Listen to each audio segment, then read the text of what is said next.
Hello, I'm Jason, a 47-year-old man. I'd like to share a significant event from my life here and seek some advice.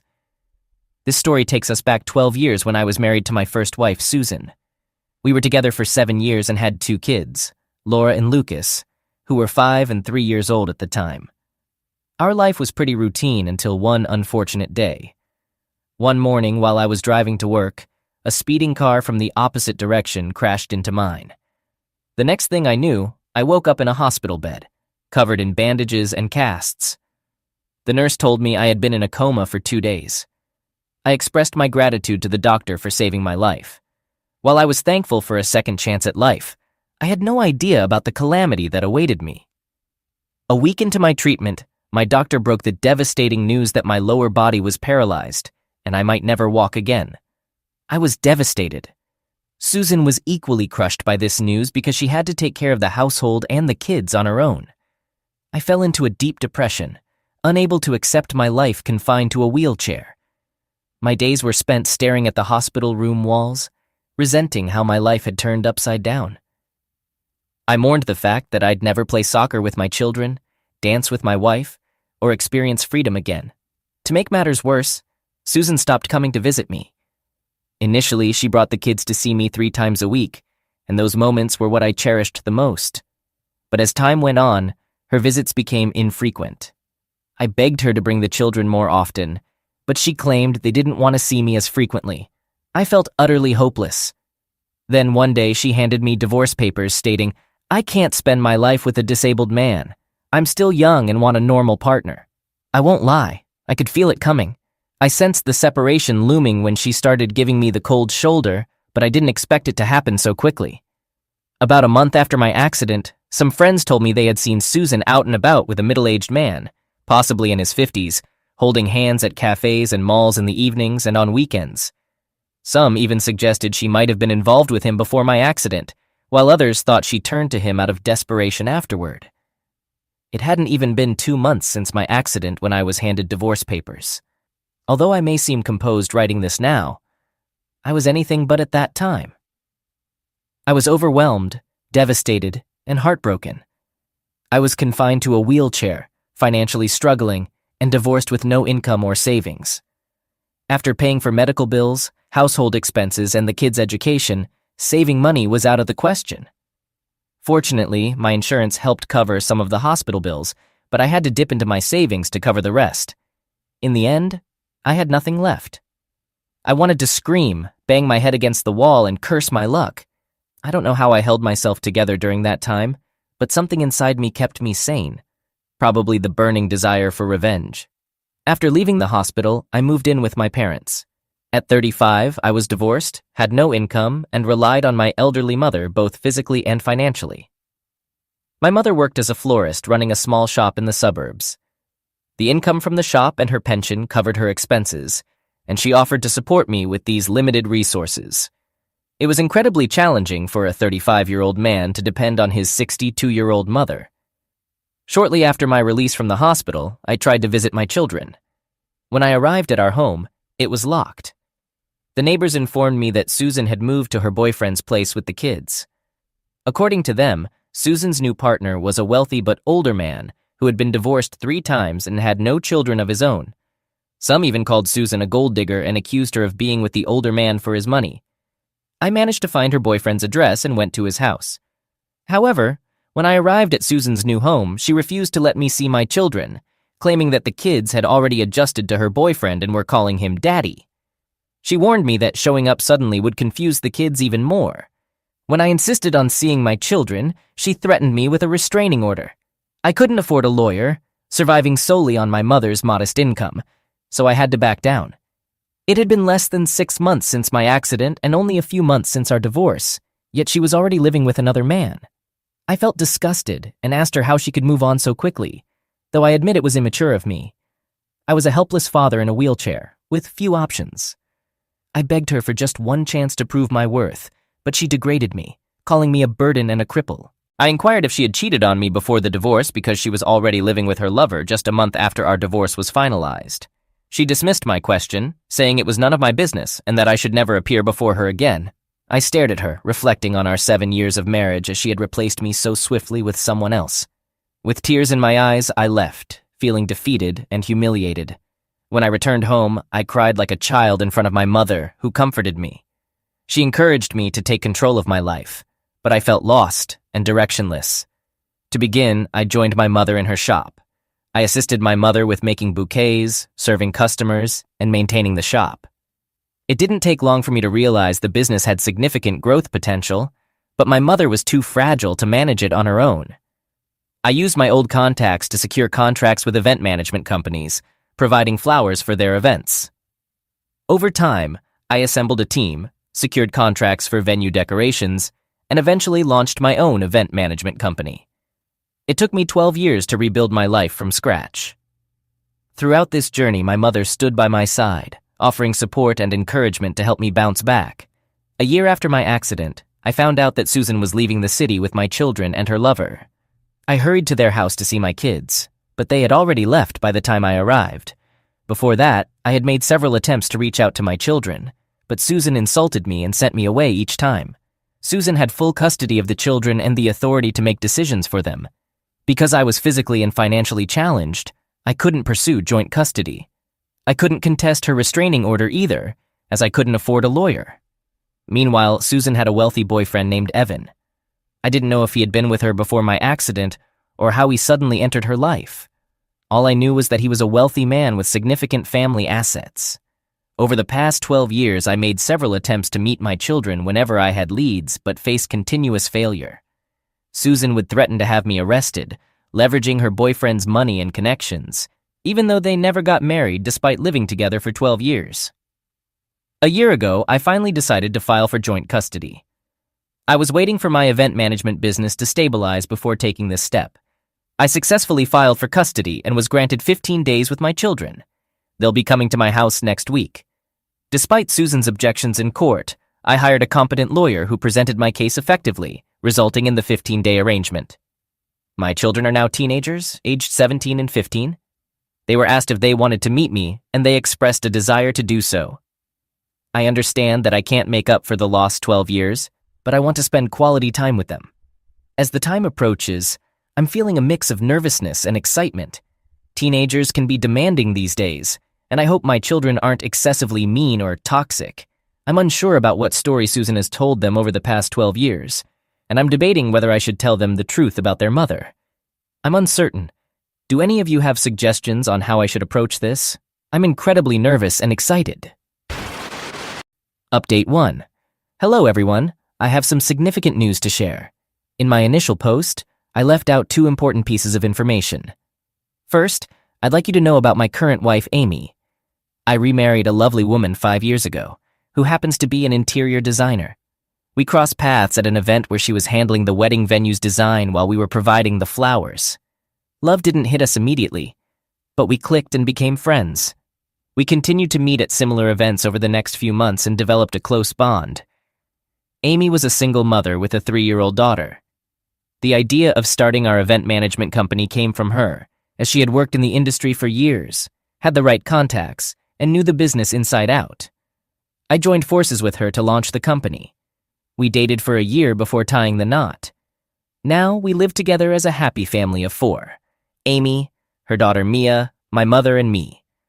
Mia was thrilled to have a grandma, and so was my mother. The second piece of information concerns the compensation for my accident. I was hit by a speeding truck, and in an ideal scenario, the logistics company, which owned the truck, should have compensated me. However, they managed to avoid paying anything at the time by manipulating the facts and blaming me. I couldn't afford a good lawyer then, so I didn't receive any compensation. As you may know, big companies have a way of protecting themselves by hiring expensive lawyers. After my marriage to Amy, she suggested that I reopen the case since we could now afford a competent attorney. The case is still in progress, but my lawyer has given us hope that the judgment will be in our favor. Now let's get back to my story. As I mentioned in my original post 3 months ago, my children were scheduled to visit me after 12 years of my divorce. I was a mix of excitement and nerves, but Amy provided me with reassurance and support throughout. I went to pick them up at the airport. The older one, Laura, is now 15, and the younger one, Lucas, is 13. They've grown into beautiful and handsome teenagers. After the initial greetings, our conversation ran dry, and things got a bit awkward for all three of us. During our ride home from the airport, I tried to break the ice by asking them about school in their city, intentionally avoiding the topic of their mother. They didn't bring her up either. The kids were oddly quiet, maybe waiting for a chance to plug in their earphones, like typical teenagers. When we arrived home, Amy greeted us. The children seemed surprised, as if they didn't expect to see her. I'm not sure why they were taken aback by Amy's presence. If their mother could move in with another man within months of our divorce, why couldn't I remarry? Amy had prepared the guest room for them. We had lunch together, and Amy presented the vacation plans we had prepared for the family. Their reactions were rather neutral. They didn't seem particularly excited, nor did they reject the plans. Amy and I were puzzled by their mixed reactions. They withdrew to their room, and shortly after, I received a call from their mother, Susan, accusing me of manipulating our children. She claimed that I had brought them to my house with Amy to influence them. Her behavior left me feeling disoriented. Susan also accused me of concealing the truth about my marriage. I was taken aback by her allegations, and after hanging up on her persistent calls, I decided to address the issue directly. I called my children and asked them what was bothering them. After some initial hesitation, they opened up. They were angry with me because they were told that I had abandoned them. It turned out that Susan had manipulated the children and filled their heads with lies and deception. I disclosed the whole truth to them. It wasn't me who left. Their mother quickly moved on to another man when the opportunity arose. Even though they were kids at the time, they remembered those events well.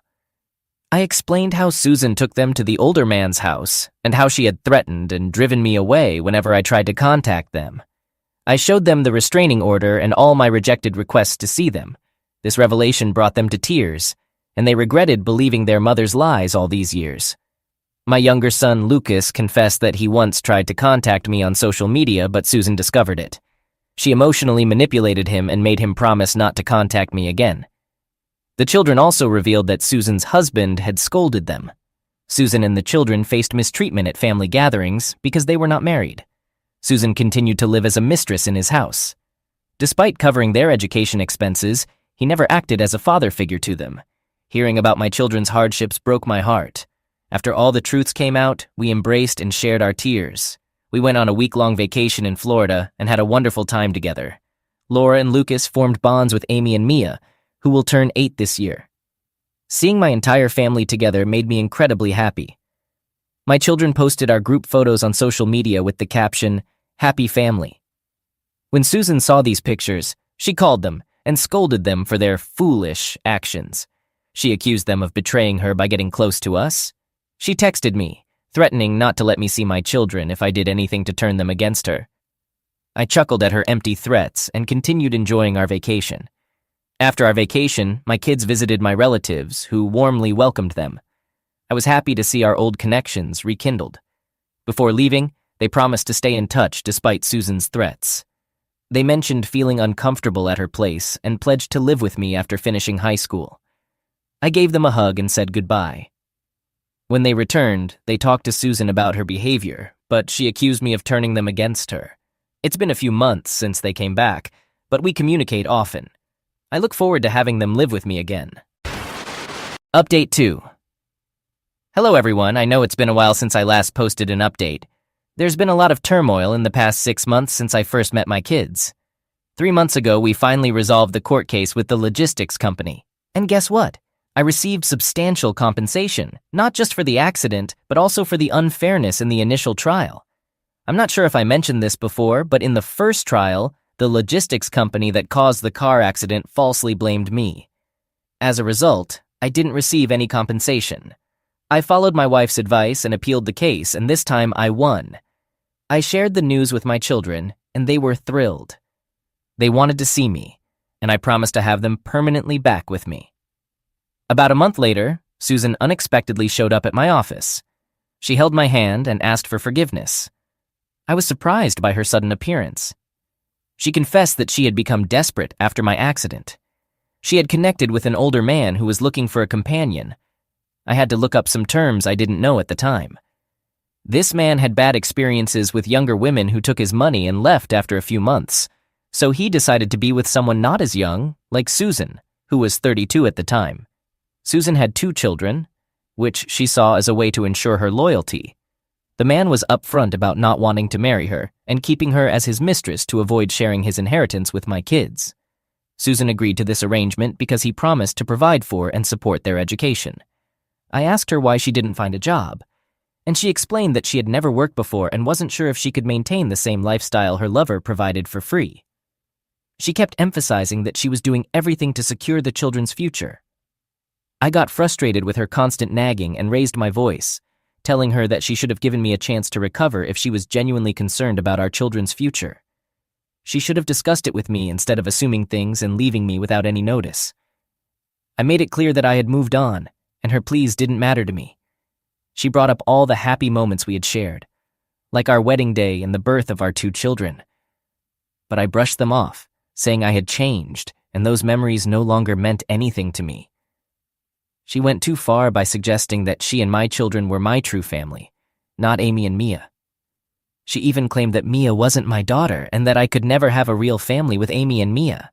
I was disgusted by her hurtful words. I firmly told her that I loved Amy and Mia, and they were my true family, not her. She caused a scene in my office and refused to leave until I warned her about involving the police. After that, I went home and told my mother and Amy about it. Amy was naturally upset, but she handled it maturely and didn't make a big deal out of it. My mother mentioned that she never liked Susan because of her selfishness. Mom even suggested that Susan had only come back to me because of the money I received from the court settlement. She called her a gold digger. When my kids found out about their mother's behavior, they scolded her and told her to stay out of our business. I'm not sure how her sugar daddy found out about this incident, but he threatened to cut ties with her if she tried to contact me again. I couldn't be more grateful to him. The latest news is that my children will move in with me this month. They'll stay with us briefly before I enroll them in a nearby college. They want to experience college life and live in a dorm. I believe it's important to stay connected but also give ourselves some space to get to know each other. Story 2. I, 37-year-old man, was married to my ex-wife, 35-year-old woman, for 10 years when she was diagnosed with cancer at 33, stage 1 breast cancer. She had a tough time, but after surgery, she recovered. I took time off work to care for her and was by her side the entire time, as we had moved away from our family. I noticed that she changed a lot, which was expected after going through such a major ordeal. She wanted more from life than just a 9-5 job, so she decided to quit and travel for a while, doing whatever she pleased. Initially, I joined her because I wanted her to be happy and it reminded me of her younger self. However, her new lifestyle quickly drained our savings, so I went back to work and essentially funded her new way of life. Even though it was tiring, I didn't mind much because I loved her. Seeing her so happy and full of life after everything she had been through was enough for me. However, one day I overheard her talking to a friend on the phone, expressing dissatisfaction with just me and a desire to be with other people. I was shocked and didn't know how to react, especially since our intimate life had become more active during that time. It was painful to hear her say that. That evening, she brought up the idea of having an open marriage. By that point, I had time to think, and I realized I couldn't agree to that. She explained that I was her first boyfriend, and she had never been with anyone else before me. We met in high school, so she wanted to experience other relationships. I clearly told her that I couldn't accept it. We argued for a while, but eventually she said she wouldn't pursue it and apologized. However, she lied, and I caught her a couple of weeks later. As a result, we got divorced. It was a difficult process, and I felt completely shattered throughout it, taking me a long time to heal. I couldn't believe that after everything we had been through, she could do that to us and end our 10-year marriage. It's been nearly 2 years since the divorce, and yesterday she got in touch through a friend asking to meet up. I was hesitant, but agreed. Seeing her again today stirred up a lot of emotions. We engaged in some small talk, and then she asked if I was seeing anyone. I told her I wasn't, and that's when she began to express that divorcing me was the biggest regret of her life. She went through a tough time after our separation and tried to fill the void I left by seeing multiple other people, but nothing seemed to work. Then she dropped a bombshell. She wants us to get back together. Apparently, she had been inquiring about me before this meeting, and when she learned I hadn't been with anyone since our divorce, she assumed I felt the same way. I left feeling bewildered, telling her I needed time to think. I'm genuinely unsure about what to do because a part of me wants to believe she did all those things because of the hardships she faced. But at the same time, I don't think that's a valid excuse. Should I give her a chance to explain herself before making a decision? I feel like I walked out on her before she could clarify things. Update. I didn't expect so many people to respond. Long story short, she found out about my post because she's an active user of this subreddit, and the timing made it clear it was me. I woke up to a message from her this morning. She mentioned that she saw it and was sorry. She claimed that reading what I wrote gave her some insight into my perspective. However, the truth is, she didn't fully understand. What I shared here is only a small part of what I felt and went through, so she can never truly comprehend it. She also acknowledged that dealing with cancer is a life-changing experience, and she expressed eternal gratitude for my support during that time. The whole ordeal terrified her and transformed her as a person. One day, waking up next to a stranger, she realized she had become someone she didn't recognize. She became aware of her mistakes and regrets.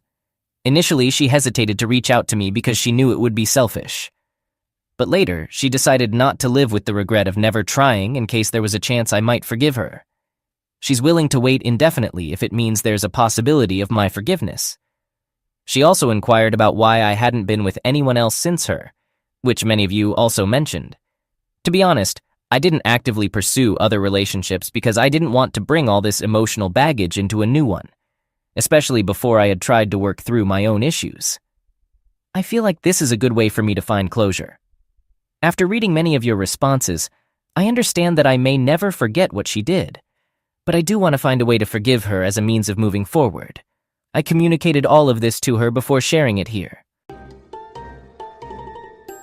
Story 3. I, 37-year-old man, and my ex-wife, 32-year-old woman, were married for 7 years. We were deeply in love, and I never thought I'd share my heartbreak story here. My wife and I used to be colleagues at work.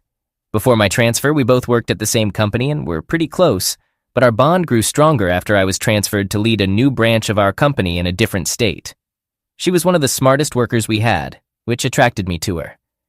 When we worked in the same office, I didn't have any romantic feelings for her. I just knew I liked her, and we used to talk regularly. However, weeks after my transfer, I can't explain how it happened, but I found myself talking to her every day. We continued this way for months until I asked her out. Since she already had feelings for me, she didn't need to ponder my proposal like some other people might. She simply said yes, and we dated for 2 years before getting married. Within 2 years, I quit my job at the company I was working for. There was an incident that led to my departure, but fortunately, I quickly found another job in our state after leaving the previous office, and I moved back. This second job was much better than the first, but the downside was that it required regular travel. In the first year of our marriage, my wife and I had a daughter, and in the 4th year, she gave birth to a son. Becoming a father was one of the best things that ever happened to me, and I made many sacrifices to ensure my wife and kids had a comfortable life.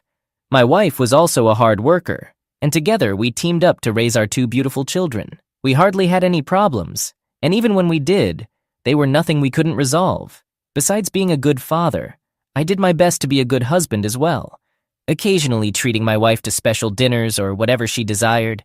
Most of the time, we would send the kids to her mother's house and spend the entire weekend together.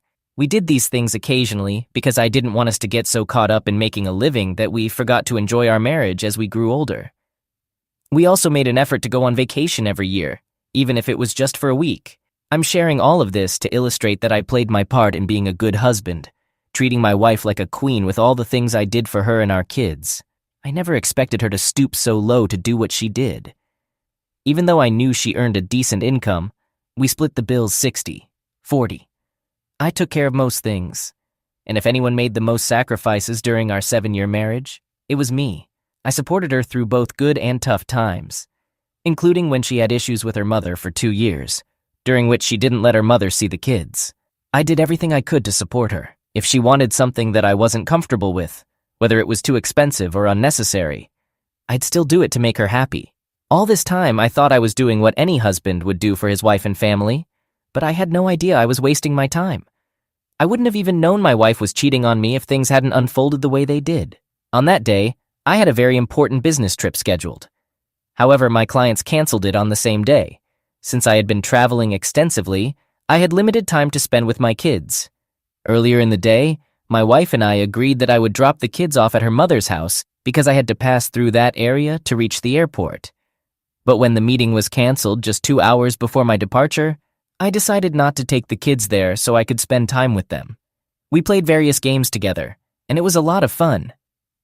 During our playtime, I made a deal with the kids that if they could catch me in our game of tag, I would treat them to ice cream. Giving them ice cream meant breaking their mother's rule of having ice cream only twice a day. But we promised not to tell anyone about it. While the kids were enjoying their ice cream, I noticed them whispering to each other. When I asked what they were talking about, they made me promise not to tell my wife. I was curious, so I agreed not to spill the beans. To my astonishment, the kids revealed that my wife had a secret friend. Whenever I traveled for a business trip, she would invite this secret friend over to pretend to be their dad until I returned. They even provided details, explaining that my wife's secret friend would stay overnight in our room with her. If I was coming home on a specific day, the friend would leave early in the morning. I was certain they hadn't made this up because it wasn't the kind of story kids could fabricate. They shared it with me because my wife's secret friend would also secretly give them ice cream, and they all promised not to tell their mom about it. I was furious to learn that a stranger was coming into my home to take care of my kids, and my wife allowed it. To prevent revealing what I had discovered, I asked my kids to keep it a secret from their mom, and they agreed not to say anything. Later that evening, when my wife returned home, I tried to get information from her, but she didn't share anything, so I stopped. I attempted to check her phone while she was sleeping that night, but couldn't find any evidence. So I decided to catch her in the act. 2 days after my kids confided in me, I lied to my wife, informing her that I had a business trip and would be back in 4 days. She went grocery shopping that morning, taking the kids along, leaving me at home to prepare. I told her I wouldn't be driving and planned to hire an Uber to take me to the airport, which she believed. About an hour later, she returned from her shopping trip. Shortly after her return, a man arrived at our house. I watched from the basement window as my wife greeted him with a passionate kiss before inviting him inside. She thought I was en route to my business trip and had no idea I was hiding in the basement. Once she and her AP, affair partner, entered the house, I called her mother and spilled the beans. I told her to come and assist her daughter in packing her belongings because our marriage was officially over. Then I ended the call and waited. Moments later, I heard a car screech into the driveway. As soon as it parked, her mother jumped out and began yelling and screaming. I'm sure my wife was shocked to see her mother there, but the look on her face when she saw me emerge from the basement was even more astonishing. She was left speechless and didn't know what to say. I was so disappointed that I couldn't even question her or confront her affair partner. I simply told her to leave my house before my return, and I took my kids out so they wouldn't witness their grandmother tearing their mother apart. Later that week, I arranged a paternity test for my children, and the results confirmed that they were indeed mine. I then explained the terrible things their mother did by bringing someone else to pretend to be their father. I'm not entirely sure they fully grasped the situation, but at least they understand why I divorced their mother. I hired a competent lawyer, and with their help, I obtained custody of my kids. Now, my children are all I have, and even if I decide to remarry in the future, it will be when they are older. She has attempted to send the kids to talk to me on her behalf, but I've warned them about that.